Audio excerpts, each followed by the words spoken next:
நம்முடைய மாண்புமிகு விளையாட்டுத்துறை அமைச்சர் சொன்னார். நம்முடைய மாநிலத்தினுடைய பாடத்திட்டத்தை பற்றி யார் குறை சொன்னாலும் அது எங்களுடைய மாணவ செல்வங்களையும் எங்களுடைய ஆசிரியர் பெருமக்களையும் நீங்கள் அவமானப்படுத்துவதற்கு சமம் என்று இன்றைக்கு மிக தெளிவாக அந்த கருத்தை சொல்லியிருக்கிறார். அதை ஒட்டி அது யார் கருத்துக்கள் சொன்னாலும் சரி, இவர்கள் அவர்கள் என்று பார்க்காமல் யார் கருத்துக்கள் சொன்னாலும், ஏன் இப்போது பத்திரிகை துறை ஊடகத்துறை சார்ந்திருக்கின்ற நண்பர்கள் நீங்களாக இருந்தாலும் சரி, இந்த கேமராமேன்ஸ் நீங்களாக இருந்தாலும் சரி, முதல்ல நாம எங்க படிச்சோம், நாம எந்த பள்ளியில படிச்சோம், நாம் இன்னைக்கு இந்த ஒரு உயரிய பொறுப்பு, இன்னைக்கு இந்த சமுதாயம் நம்மளை மதிக்கக்கூடிய பொறுப்பில் நாம் இருக்கின்றோம், அந்த பணியை நாம் செய்கிறோம் என்று சொல்லும் பொழுது நாம எந்த பள்ளியில படிச்சோம், எந்த மாநில பாடத்திட்டத்திலிருந்து படித்து இன்றைக்கு இந்த பணியை நாம் செய்து கொண்டிருக்கின்றோம் என்பதை முதலில் நாம் புரிந்து கொள்ள வேண்டும். இன்றைக்கு எங்களுக்கான அளவுகோல், மாணவனாக இருந்தாலும் சரி, நமக்கான அளவுகோல் என்பது யார் என்று சொன்னால் நம்மளுடைய டீச்சர் இருக்காங்க. ஸ்கூல்ல படிக்கும்போது டீச்சர் சொல்லுவாங்க, நீ நல்லா மார்க் எடுத்திருக்கப்ப, நீ நல்லா படிக்கிற, இல்ல நீ கொஞ்சம் ஆவரேஜா படிக்கிற, கொஞ்சம் நல்லா படிக்கணுங்கிறது நமக்கான அளவுகோல், நமக்கான டீச்சர்ஸ். நம்ம நல்லா படிச்சோம்னா நம்ம வீட்டில் இருக்க நம்ம பெற்றவங்க நம்மளை பாராட்ட போகிறார்கள், பெரியவர்கள் நம்மளை பாராட்ட போகிறார்கள். கல்வியாளர்கள் யார் இந்த பாடத்திட்டத்தில் ஏற்கனவே படிச்சு இன்னைக்கு பெரிய பொறுப்புல இருக்காங்க, அவங்க நம்மளை கூப்பிட்டு பாராட்ட போறாங்க.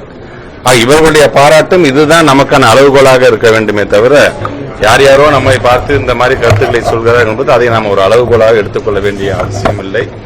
இன்றைக்கு என் வரும் வழியில கூட எனக்கு தொலைபேசி, இந்த நிகழ்ச்சியில பேசும்போது கூட தான் சொன்னேன், ஒரு மிகப்பெரிய ஒரு அட்வொகேட் பேசும்போது சொன்னார், அவரிடம் ஒரு சீஃப் ஜஸ்டிஸ் சொன்னாராம், நான் அந்த நாட்டோட 40வது சீஃப் ஜஸ்டிஸ், நானே எங்க தெரியுமா படிச்சேன், அரசு பள்ளியில படிச்சேங்கிற பெருமை எனக்கு உண்டு என்று சொல்லியிருக்கிறார்கள். இன்றைக்கு பல பேர் வைக்கின்ற கருத்துக்கள் உள்ளபடியே நான் ஒரு பிளஸ்ஸா பாக்குறேன். ஏன்னா இன்னைக்கு அதை பார்த்ததுக்கு பிறகுதான் ஊடகத்திலையும் சரி, அல்லது சமூக வலைதளத்திலும் ஒவ்வொரு ஆட்சிகளும் ஒவ்வொரு பள்ளிக்கூடம், எங்க பள்ளிக்கூடத்தில் படிச்சவர் யார் இப்ப எங்க இருக்காரு தெரியுமா, எங்க பள்ளிக்கூடத்தில் படிச்சவர் இன்னைக்கு ISRO எப்படி இருக்காரு தெரியுமா என்று ஒவ்வொருத்தரும் போட்டி போட்டு சொல்லும் பொழுது உள்ளவங்களுக்கு அவ்வளவு ஒரு பெருமையாக இருக்கின்றது. அது நம்மளுடைய பத்திரிகை ஊடகத்தை நாமும் தமிழ்நாட்டை சார்ந்தவர்கள் தான்.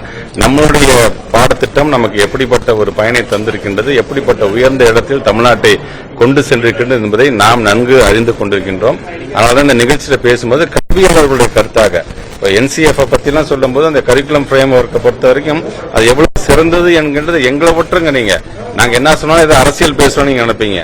ஒரு கல்வியாளர்களை போய் நீங்க ஒரு பேட்டி எடுங்க. கல்வியாளர் போய் இந்த பள்ளிக்கல்வித்துறை அமைச்சர் அன்பில் மகேஷ் போய் அப்படி ஒரு கருத்து சொல்றாரு, நம்முடைய பாடத்திட்டத்தை பத்தி நீங்க என்னங்க நினைக்கிறீங்கன்னு எந்த கல்வியாளர் நம்முடைய தமிழ்நாட்டை பெருமையாக இன்னைக்கு பேசிக் கொண்டிருக்க அவர்கிட்ட போய் எடுத்து கேளுங்க. அவர்கள் உங்களுக்கான நல்ல ஒரு கருத்தை வழங்குவார்கள். ஏன்னா அவங்களாம் அரசியல் கலக்காம சொல்லுவாங்க, நீங்க நம்புறதுனால அதை நான் சொல்லுகிறேன். கற்றல் திறனை தாண்டி அரசு பள்ளி மாணவர்களிடம் போதைப் பொருட்கள் பயன்படுத்துறவங்க அதிகமாயிருச்சுன்னு சொல்றாரு அவரு.